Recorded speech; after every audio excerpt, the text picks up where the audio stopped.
The Adventures of Ozzie and Harriet, starring the entire Nelson family. Here is Ozzie, who plays the part of Ozzie Nelson. And, of course, his lovely wife, Harriet, as Harriet Nelson. The older of the Nelson boys, David, appears as David Nelson, and his younger brother, the irrepressible Ricky, played by Ricky Nelson. The Nelsons' next-door neighbor, Thorny, is played by Don DeFore.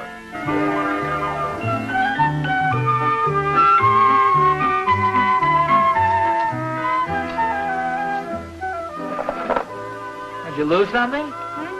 Oh, no, I'm sure I haven't lost it. What's that?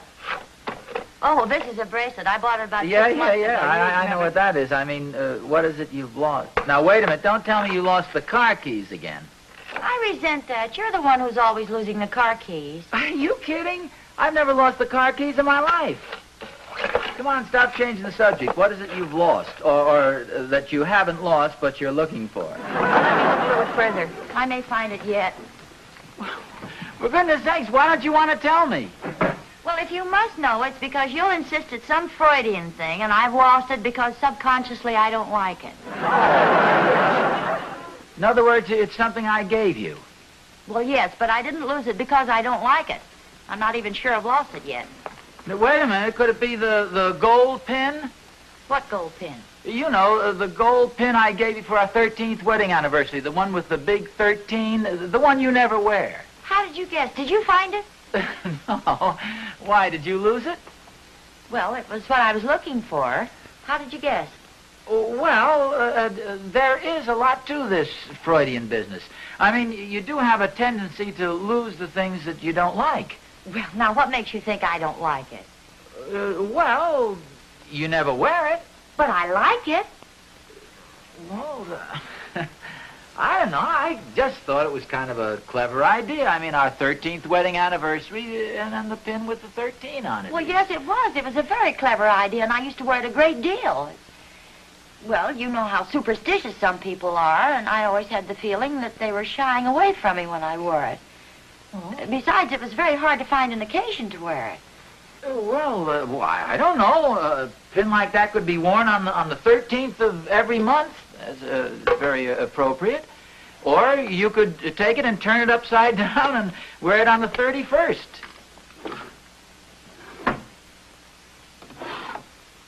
It must be around here someplace. Well, I wouldn't worry too much about it. If you have lost it, it's insured. I know I haven't lost it.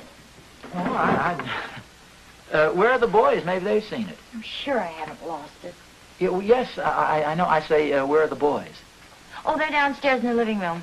I asked them to go see if I'd lost it down there. But you haven't lost it.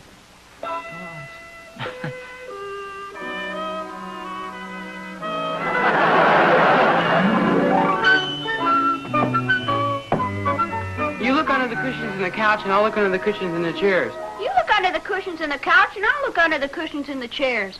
And what difference does it make? Plenty. Pop always sits in the chairs. So what?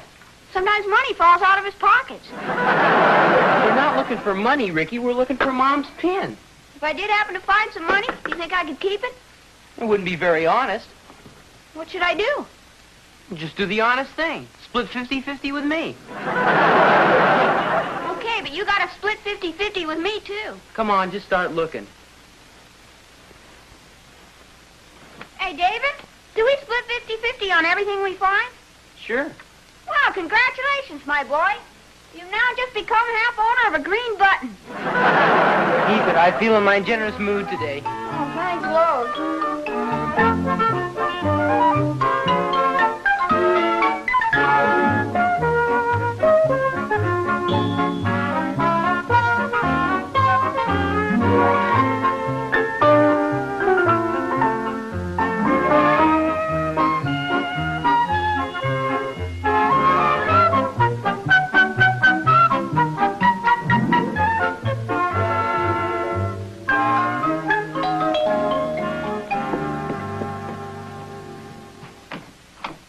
Hello, Sonny. Is Mother or Dad home? Yes, sir. Come right in.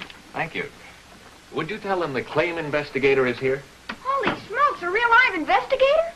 Well, I seem to be alive, but I'm afraid I'm not the kind of investigator you're thinking of.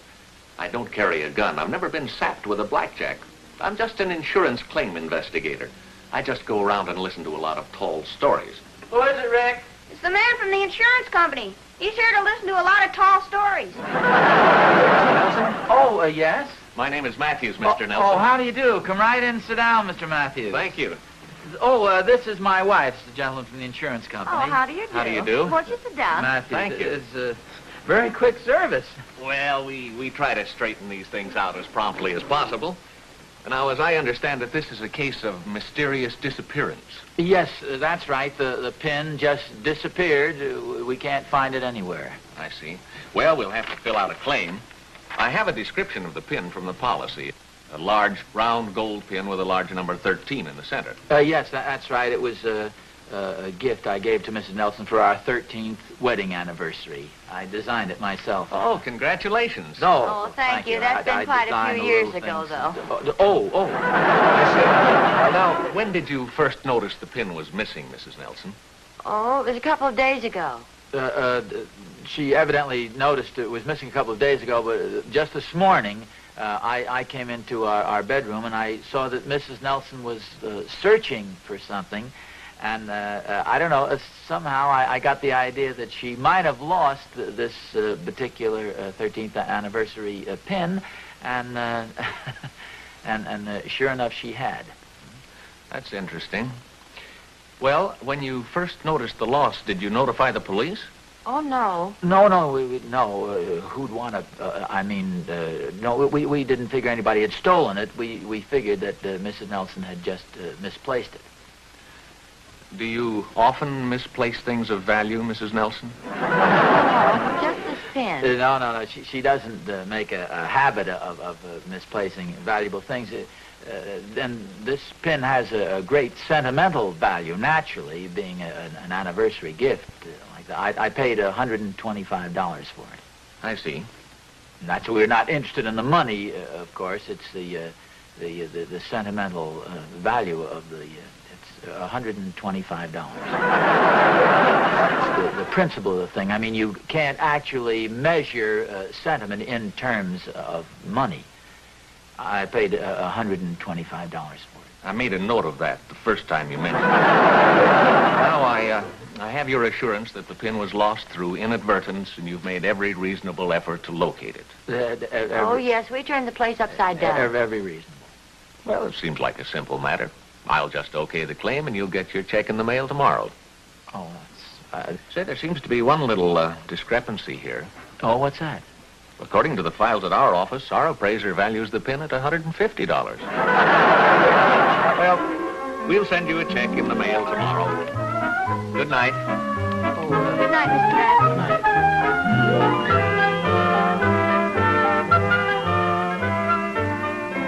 How's that? There's nothing here for me. Oh, were you expecting something? Yeah, I was expecting a birthday party invitation. Oh, who from?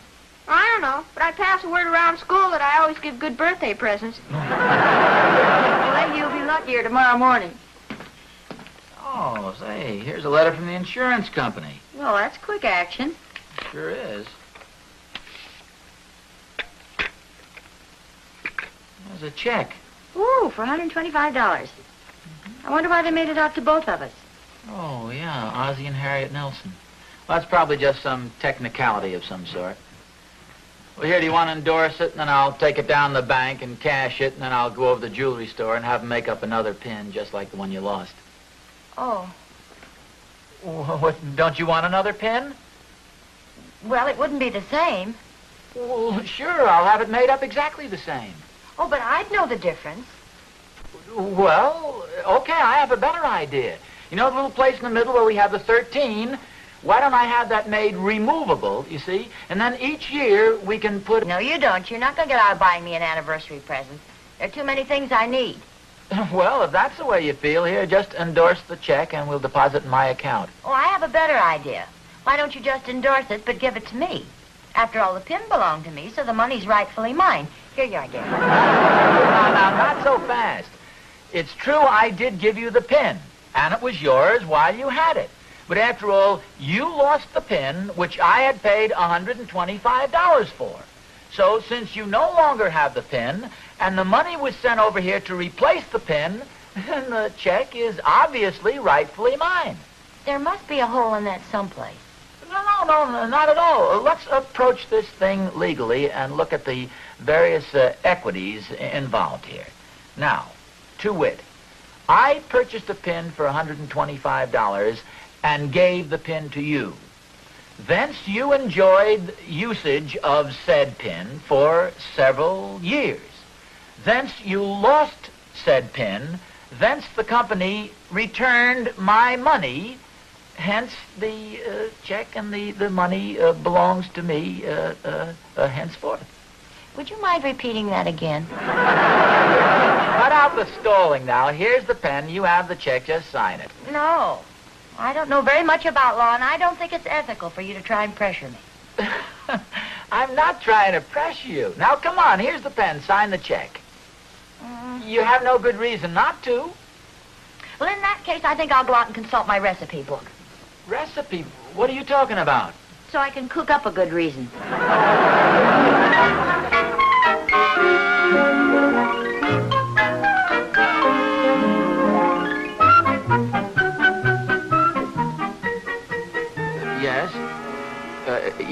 Yes, I know, but is it always customary to issue the check to both the husband and the wife? After all, I pay the premiums.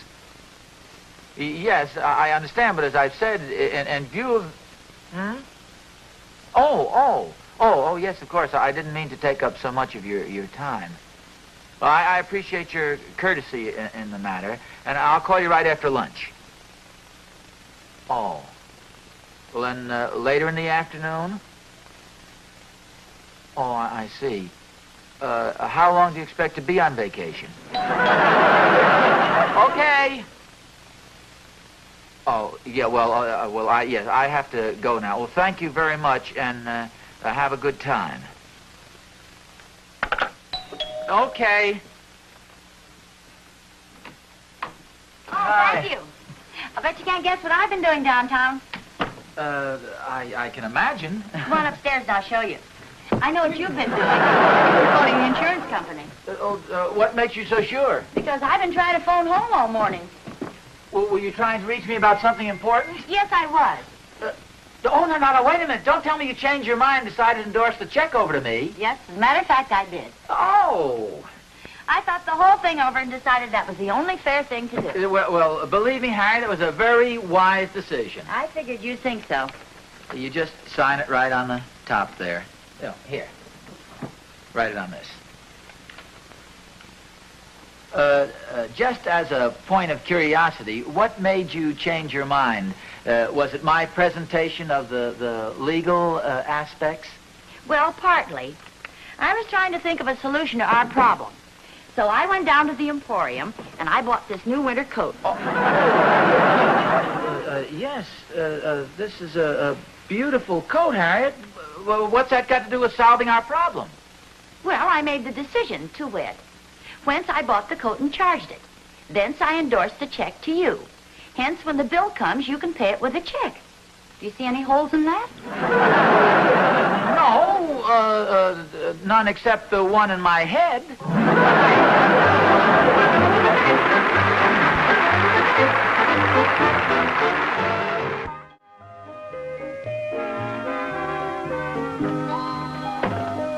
Come on, Rick, let's go. We promised to do this yesterday. Boy, what a mess.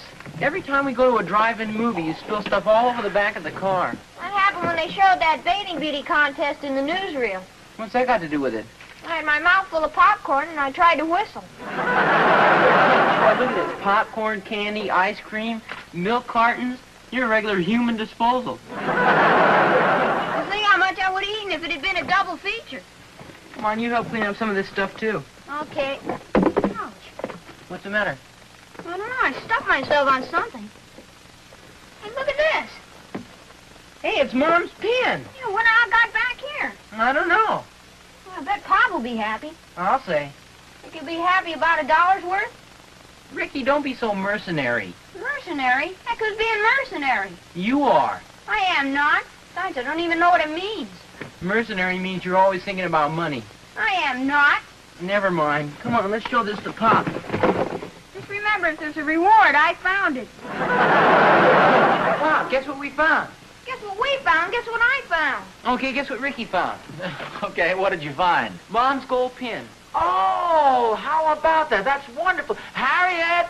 Harriet! In case there's a reward, you know my address, Pop. What's the trouble? Look what Ricky found, your pin. Oh, how wonderful. Where did you find it? In the back of the car. Well, how about that? Good for you. I know sometimes in the lost and found columns they offer rewards. I wonder how it got in the back of the car. Maybe you dropped off one of Mom's dresses. Yes, it could have when I took them to the cleaners. In fact, they always mention a reward in the lost and found column. Well, okay, here's $1. Oh, gee, thanks, Pop. Don't forget your old pal. Who's that? Well, me. Don't tell me you're going to let that money go to your head. Don't worry, it's not going to go to my head. It's going to go to my stomach. Be my guest at the ice cream store. Well, the pleasure's all mine. Well, looks like this is our lucky day. We got the pin back. Yep, and I got a new coat. We also got a nice little check from the insurance company. Well, wait a minute. What about the insurance company? What about him? Well, we'll have to tell them that we found the pin. Well, of course. Oh, I know, but don't you see, they'll want the check back. Well, give it to them, dear. You had it last. That's just it. I can't give them the check back because I was figuring on using the money to pay for the coat that you bought. No, I'm sorry. You'll have to take the coat back so I can Well, give I them a can't check. do that, dear. I bought it on sale, and you can't return anything you buy on sale.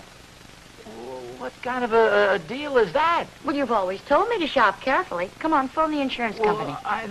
There's nothing I can tell them. I mean, I don't have any... Oh, I'm sure you'll come to some agreement. Well, I mean, I can't say anything to them. I don't have a case of any sort. Well, you've had law training, dear. Even if you don't win, you have the satisfaction of knowing you lost legally. I know you meant that as a compliment, but somehow in my present mental condition, I can't seem to appreciate it. Come on, phone the insurance company. I still don't know what I'm going to tell them. You know that number pretty well. Yes, I've been phoning them all morning. I ought to. Would you connect me with the claims department, please? They've probably had this happen to them before. Well, I'm sure they have. People try to defraud insurance companies all the time. Claims Department, Matthews speaking. Oh, Mr. Matthews, this is Ozzie Nelson. I've got good news. Oh, you finally got your wife to sign the check? Yes, but this is really good news. We found the pin, and I'll send it right over to you. Well, that's... just a minute, Mr. Nelson. We don't want the pin. But you've already sent the check for it, so it's yours. Now, what would Trans-Northern Insurance do with your pin? It wouldn't look good on any of our executives. But it's your pin. I mean, you paid for it. No, Mr. Nelson. You paid for it. We insured it. I'm glad you got it back. Just return our check, please.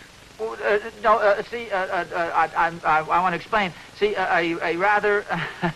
you might say a rather humorous thing has happened over here. I should imagine you'd be very happy about this. I remember you said the pin had great sentimental value.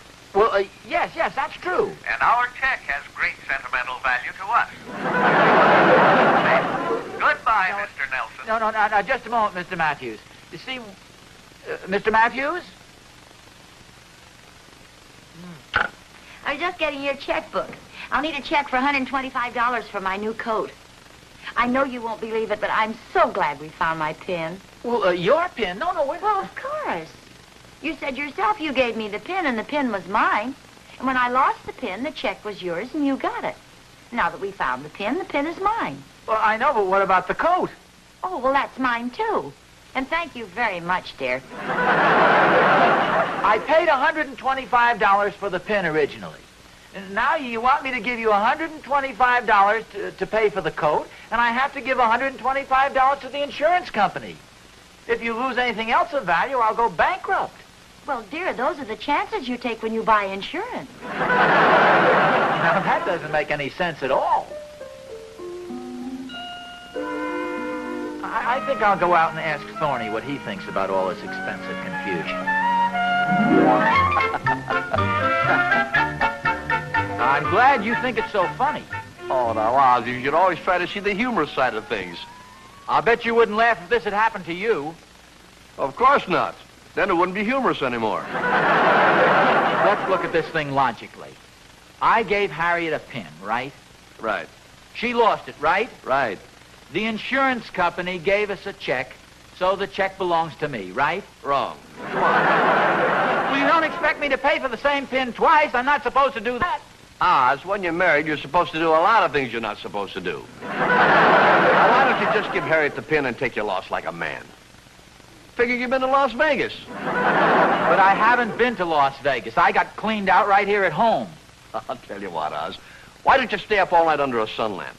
I'll keep the dice rattling, I'll blow smoke in your face, step on your shoes, spill drinks all over your suit, and you'll never know the difference. That's no solution. Well, I've tried to help you, but you refuse to take my advice. I say you should give Harriet the pin and... Yes, I know what you say. However, that's only your opinion.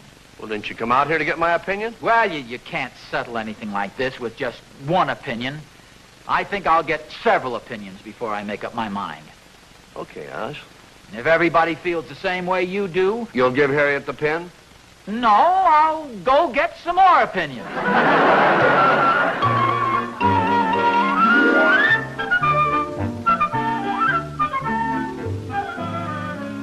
I really do like this coat, don't you, dear? Oh, yeah, it's fine. Well, you should show more enthusiasm. After all, you did pay for it. Yeah, I'm very aware of that. Harriet, I've been thinking this whole thing over, and I've decided that you should keep the pin. I want you to have it. After all, I gave it to you for our anniversary. Oh, well, thank you, dear. And since you've been so nice about giving the pin back to me and buying this coat, I have a little surprise for you. You bought a new hat. Look. It's a check made out to me by you for $125. I don't get it. I sold the pin. You sold the pin, but I just gave it to you. Who did you sell it to? Oh, you'll die when I tell you. Well, no, you can tell me. After all, I'm sort of conditioned to surprises. I've been getting them all day long. Who bought it from you? Oh, Mr. Matthews of the Trans-Northern Insurance Company. Oh. He called a while ago and asked if the pin was for sale. Well, why does he want it? He's going to give it to his wife for their 13th anniversary. Oh, is their 13th anniversary coming up? Well, no, not yet, but since the company appraised the pin for $150, he decided it was such a bargain that he'd buy it and put it away for a while.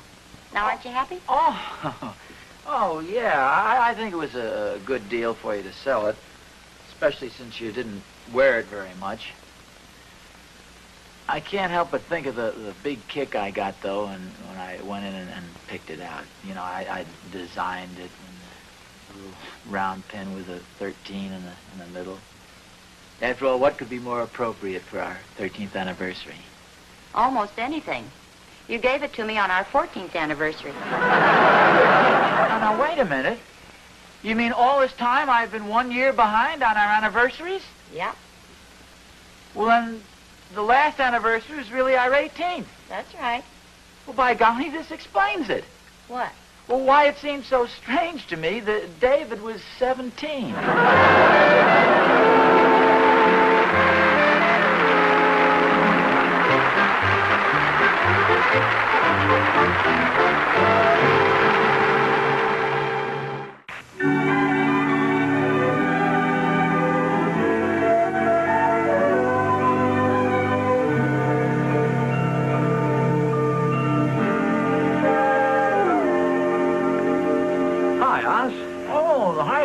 Would you like some scrambled eggs or some coffee or something? No, thanks.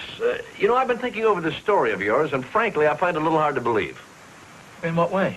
Well, Oz, how can a man forget how many years he's been married? Oh, it can happen, Thorny. Well, not to me. We've got a system. Catherine worked it out when we were first married. Well, I'd like to hear about it.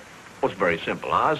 You see, besides giving Catherine an anniversary present, I also give her $1 for each year we've been married. Naturally, she makes sure I know which anniversary it is. Oh, say, that's okay. Pretty sly, huh? Yeah, how many years have you been married? Well, according to Catherine, 48.